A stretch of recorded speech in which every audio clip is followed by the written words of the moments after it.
Joining us live now, the Liberal Senator Hollie Hughes, the Assistant Defence Minister Matt Thistlethwaite. Good morning to you both. Matt, we'll start with you. Pretty strong intervention here. Doesn't the RBA, though, just react to market forces, which the government has a big role in? I think that the Treasurer is pointing out that the successive rate rises peaked and cost of living pressures associated with the COVID supply chains, with international events and the war in Ukraine have had a dramatic effect on households and small businesses. And that's slowed the economy, and we don't want to see the Reserve Bank go too far. We want to make sure that we do continue to grow as an economy and, importantly, that people remain in employment. So I think that the Treasurer is signalling there that these are important decisions. Interest rates are determined independently. That'll be the same under whoever's in government, but we just don't want them to go too far, and they're the considerations that they have to take into when they make their next rate decision. Over to you, Hollie. Wow, Matt, congratulations actually being able to say COVID. You know, this is a term that this government has completely lost sight that we were in a pandemic, if they've cast blame back over the previous government at every opportunity. This is actually extraordinary, this attack this morning. The RBA is independent, but it does react with monetary policy in response to this absolutely reckless spending by we're seeing from this government. $315 billion worth of new spending by this government is why we're seeing such sticky inflation. Why, unlike every other country, Western economy, that's inflation is dropping, ours is remaining very, very stable and way too high. We know Australians are continuing to pay for this government's inability to manage its own spending. And when we look at the costs that are up, families are having to find an extra $35,000 a year just to maintain the same standard of living they had under the previous government. And it's quite extraordinary that the Treasurer is now trying to deflect to the RBA. Perhaps if the Treasurer spent less time making personal attacks on Peter Dutton and more time focused on his own government's rampant spending, we might see a change to some of these economic figures. Matt, these comments by the Treasurer today, is it not just a cynical ploy to distract from bad data that's expected this Wednesday? Well, I think he's pointed to the facts.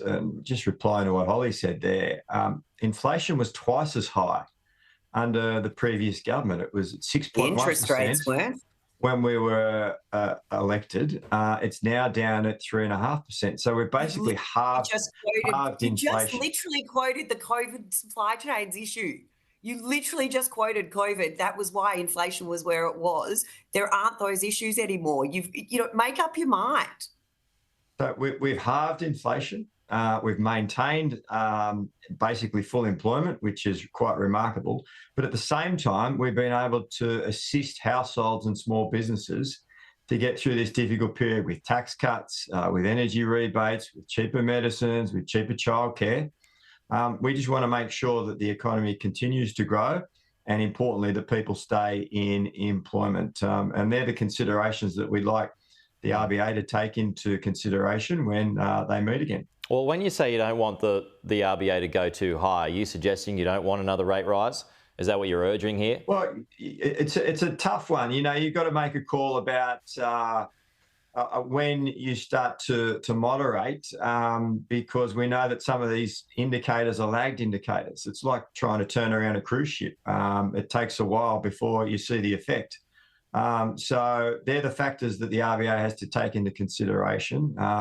There's been a reduction in expenditure from households. There's been a reduction from the government. We're doing the same thing as households are doing. We're saving more than we're spending, and that's been affecting household budgets. And that's why the Treasurer's made these comments, and he's completely right. But are you saying you don't want the RBA to raise rates again?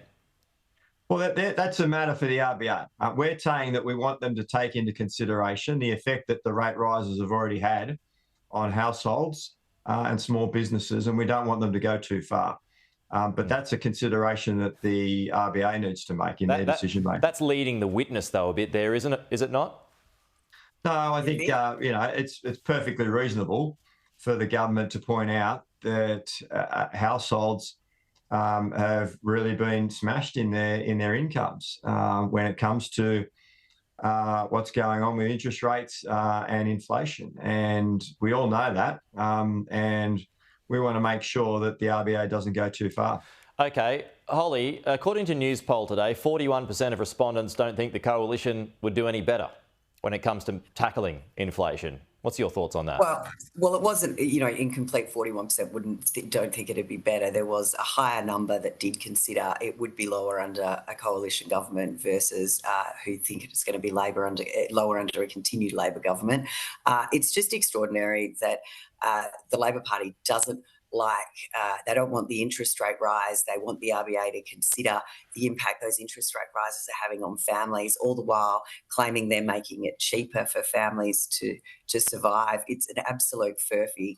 We need this government to come out and say what they really think, and that Australians have never had it so good under them, as they keep telling us they're doing all these wonderful things, while Australians are actually finding it tougher and tougher every day. And they're finding it tougher in absolutely every area. We know that a lot of this inflation is being due by energy prices that are continuing to rise, even with this energy rebate that they've given straight to the energy companies in a bid to reduce inflation. We're still seeing electricity and gas prices going through the roof. Mm-hmm. This contributes along the supply chain absolutely everywhere. And so by the coalition looking to do things such as reduce red tape, which we know this government loves not only red tape but green tape, but ensuring that we've got reliable and affordable energy means that everything along the supply chain reduces cost. And this government is on a rampant renewables-only scheme, costing an absolute fortune and less reliable power. Okay. All of which is contributing to these increases in costs. Yeah. Okay, Matt, Hollie, appreciate it as always. Thank you.